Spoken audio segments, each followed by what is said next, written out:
தற்போது திமுக ஆட்சியில் டெல்டா மாவட்டங்களில் பல லட்சம் டன் நெல் கொள்முதல் செய்து அதை பொறுப்பற்ற முறையில் மழையில் நினைத்து விவசாயிகளின் உழைப்பையும் பணத்தையும் வீணாக்கப்பட்டுள்ளது.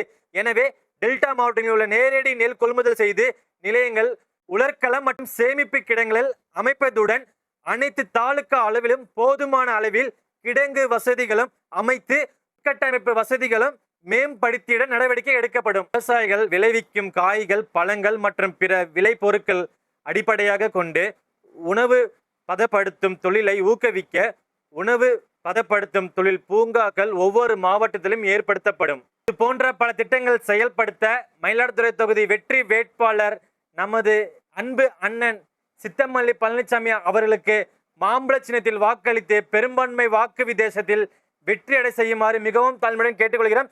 இது போன்ற வீடியோகளுக்கு எங்க சேனலை ஃபாலோ பண்ணுங்க, சப்ஸ்கிரைப் பண்ணுங்க, ஷேர் பண்ணுங்க. அப்போதான் நாங்கள் போகிற அடுத்தடுத்த அப்டேட் வீடியோ பார்க்க முடியும். மக்களை காப்போம், தமிழ்நாட்டை மீட்போம். நன்றி, வணக்கம்.